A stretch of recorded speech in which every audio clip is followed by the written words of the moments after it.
আপনারা দেখছেন বাংলাদেশের ব্যবসায়িক টেলিভিশন।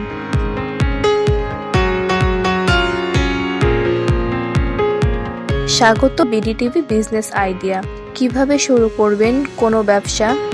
প্রিয় দর্শক, কত টাকা পুঁজি নিয়ে শুরু করা যায় আর কি যোগ্যতা থাকতে হবে এই ব্যবসা করতে হলে, এইসব তথ্য সহ ব্যবসার নানা দিক জানাবো একজন সফল ব্যবসায়ীর কাছ থেকে। আল্লাহ ভরসা ট্রেডার্স অ্যান্ড মশলা ঘরের প্রোপাইটার মোহাম্মদ আনোয়ার, আপনাকে স্বাগত বিডিটিভি বিজনেসে। পাইকারি মুদি দোকান ব্যবসা কিভাবে শুরু করেছেন? মূলত বিজনেসটা ছিল আমার বাবার কাছ থেকে পাওয়া, তারপরে আমরা আস্তে আস্তে শুরু করি। বাবার কাছ থেকে হাতে খড়ি প্লাস হচ্ছে যে আমরা পড়াশোনার পাশাপাশি বাবার সাথে দেখাশোনা করতাম।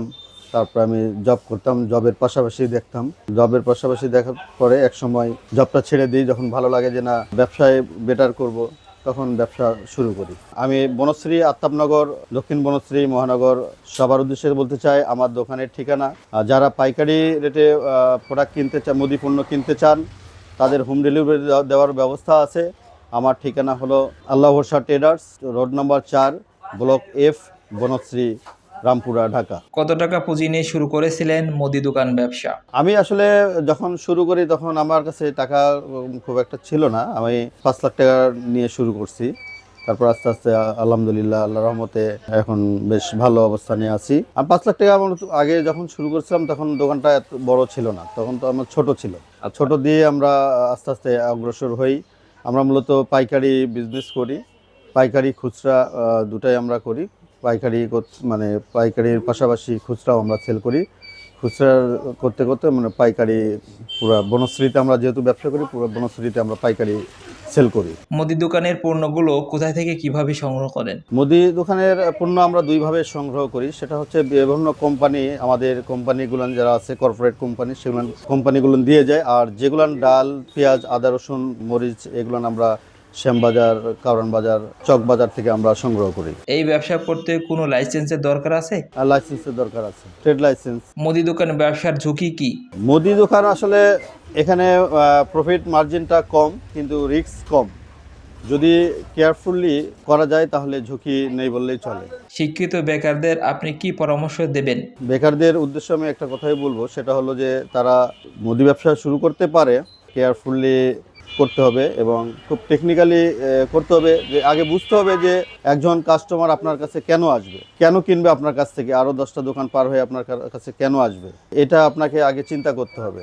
চিন্তা করার পরে হচ্ছে এটা অ্যানালিসিস করার পরে আপনাকে ব্যবসাটা দাঁড় করাইতে হবে এবং কাস্টমারসের বিহেভিয়ার ভালো করতে হবে, কাস্টমারদের সার্ভিস দিতে হবে ভালো।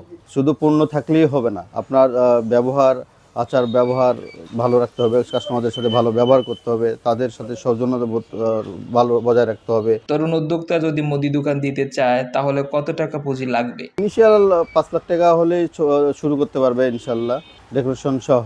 যদি বড় পরিসরে বা পাইকারি করতে চায় আরও বেশি দিয়ে করতে পারে।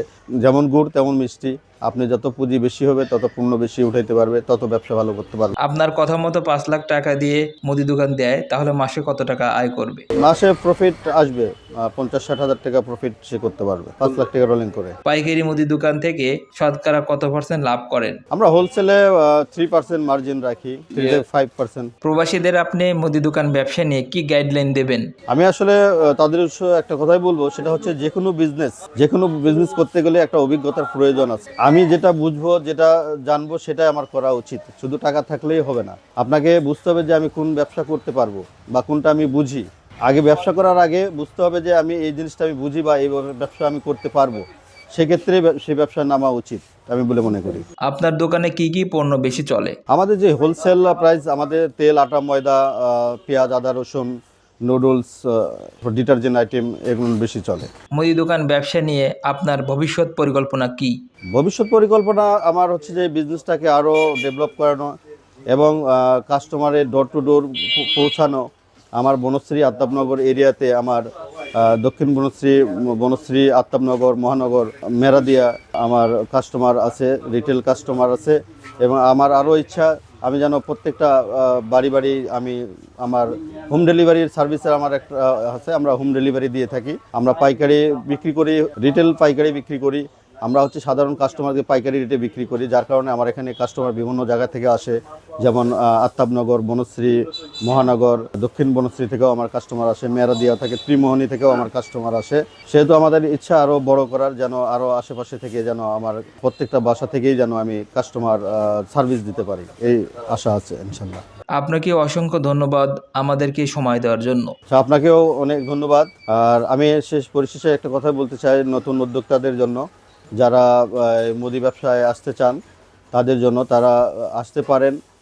লেখাপড়া শিখে যে শুধু চাকরি করতে হবে এমন না, লেখাপড়া শেষ করে আপনি ব্যবসাও করতে পারেন। মুদি ব্যবসা খুব ভালো বিজনেস। যে কোনো ব্যবসা যে কোনো পরিস্থিতিতে আপনার খারাপ সময় যেতে পারে, কিন্তু মুদি ব্যবসা এমন একটা ব্যবসা প্রতিটা মানুষের নিত্য প্রয়োজনের দরকার। সেক্ষেত্রে আপনার মুদি ব্যবসা কখনো আপনার লস হয় না, আপনারা যে কেউ করতে পারেন। বেসিক্যালি আমি সার্ভিস হোল্ডার ছিলাম, জব হোল্ডার ছিলাম। আমি জব ছেড়ে দিয়ে এসে আমি এই ব্যবসাটা শুরু করি। আপনারা দেখছেন বিডিটিভি বিজনেস।